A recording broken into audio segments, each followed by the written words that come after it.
الحمد لله. الحمد لله رب العالمين،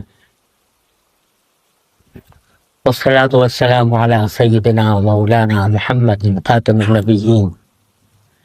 وإمام المرسلين وقائد الغر المحجلين والبغض المتقبلين،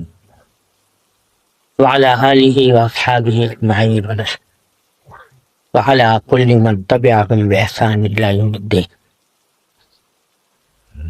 اما بعد، اللہ جل جلالہ کا مجھ ناچیز پر یہ احسان عظیم ہے کہ الحمدللہ آج حضرت مولانا مفتی احمد خان پوری صاحب دامت برکاتہم، حضرت مولانا عبدالرشید ربانی صاحب دامت برکاتہم کی معیت میں اس دارالعلوم کے اندر اللہ تعالیٰ نے حاضری کی توفیق عطا فرمائی۔ الحمدللہ میں اس سے پہلے بھی یہاں حاضر ہو چکا ہوں، اور دارالعلوم کے ذریعے جو حضرت مولانا عبدالصمد صاحب کے ذریعے اللہ تبارک و تعالیٰ جو خدمت لے رہے ہیں اس کے نتائج بھی الحمدللہ سامنے آتے رہتے ہیں۔ اللہ تبارک و تعالیٰ اس میں روز بروز ترقی عطا فرمائے، اور یہاں سے دین کی شمع اور اس کے انوار اللہ تعالیٰ پوری دنیا تک پہنچائے۔ مجھے بتایا گیا ہے کہ اس وقت حضرات علماء کرام کا اجتماع ہے، اور جب کبھی حضرات علماء کرام سے کوئی بات کرنے کا موقع ملتا ہے تو مجھے شرم معلوم ہوتی ہے کہ علماء کرام سے کوئی وعظ اور پند اور نصیحت کی بات کروں، کیونکہ میں طالب علم ہوں، اور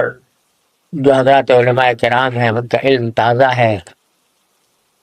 ان کو میں کیا نصیحت کر سکتا ہوں۔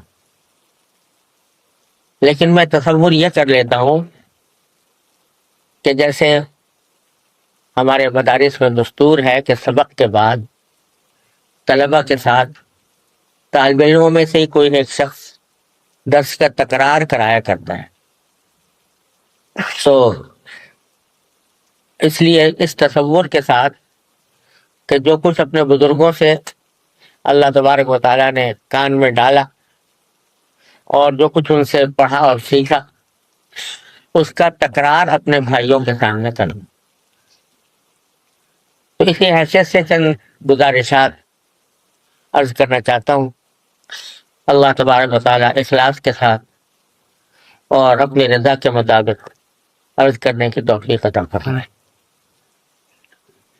کل کے اجتماع میں نے یہ گزارش کی تھی کہ جتنے ہم نے واقعات دیکھے ہیں، ہم ان مقامات پر گئے جہاں کبھی مسلمانوں کا پرچم لہرایا کرتا تھا، اور جہاں پر بڑے بڑے علماء، فقہاء، قضات،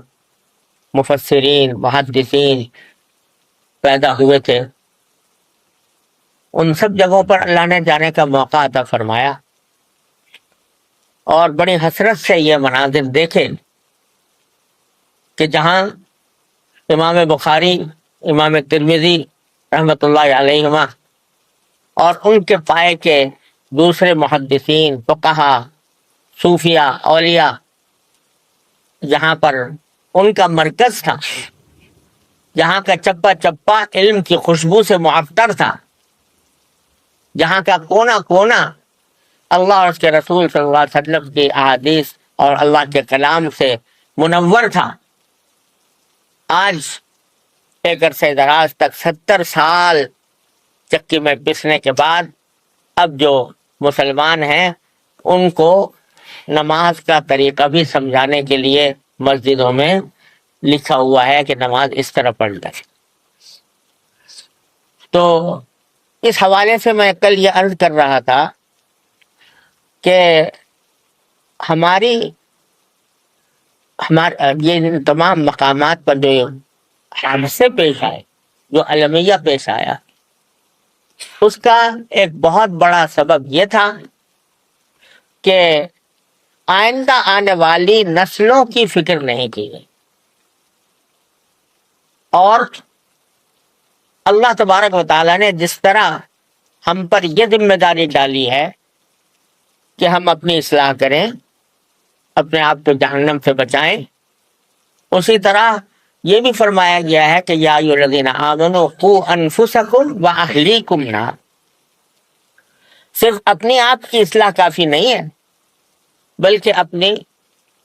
گھر والوں کی، اور اسی کے اندر یہ بھی داخل ہے کہ اپنے بچوں کی اور آنے والی نسلوں کی فکر بھی ہمارے فرائض میں داخل، اور خاص طور پر ان مقامات پر جہاں مسلمان اقلیت میں ہیں، ان مقامات میں خاص طور پر اس بات کی فکر ضروری ہے کہ ہمارا مستقبل کیا ہونے والا ہے، اور ہماری آئندہ آنے والی نسلیں کس طرح مسلمان رہیں گی، کیسے مسلمان رہیں۔ اللہ جل جلالہ کا فضل و کرم ہے کہ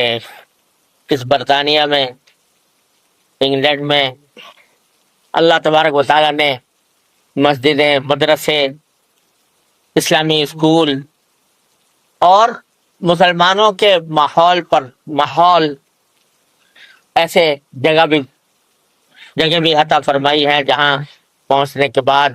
یہ تصور کرنا مشکل ہوتا ہے کہ ہم کسی غیر مسلم ملک میں رہ رہے ہیں،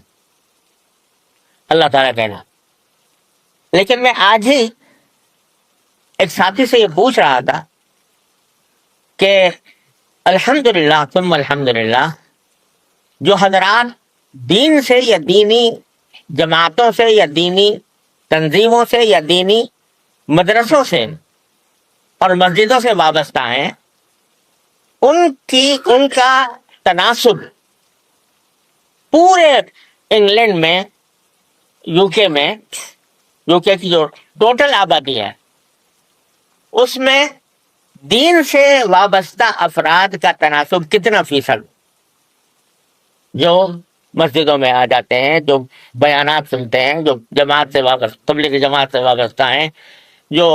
مدارس سے وابستہ ہیں یا کسی مسلم تنظیم سے وابستہ ہیں، ان کا تناسب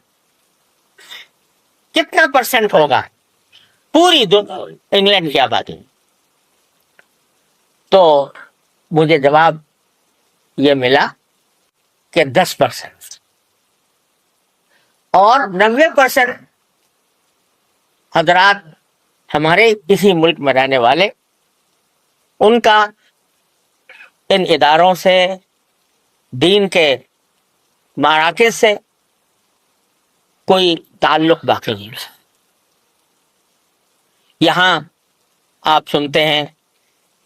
کہ، اور ہمیں لوگوں نے بتایا کہ اسلام سے مرتد ہونے والوں کی تعداد بہت بڑی ہے، اور انہوں نے اپنا ایک مستقل حلقہ بنایا جو اسلام کے خلاف پروپیگنڈا کر رہے ہیں، یعنی جو پہلے مسلمان تھے وہ مرتد ہو گئے، اللہ باللہ کہہ رہے ہیں۔ اور اسی طرح وہ لوگ جو مرتد تو نہیں ہوئے، الحمدللہ مسلمان اپنے آپ کو کہتے ہیں، لیکن عملی طور پر دین سے ان کا کوئی واسطہ نہیں رہا۔ تو یہ حقیقت ہے، ہم جب آتے ہیں تو الحمدللہ ان 10% کے اندر رہتے ہیں جو دین سے کوئی نہ کوئی تعلق رکھنے والے، ان 10% سے ہم الحمدللہ، اللہ تعالیٰ نے ہمارا واسطہ انہیں سے ڈالا ہے، اللہ تعالیٰ ہمیشہ قائم رکھے، اور اس کی وجہ سے ہمیں مسرت بھی ہوتی ہے، خوشی بھی ہوتی ہے، اللہ تبارک و تعالیٰ کا شکر بھی ادا کریں۔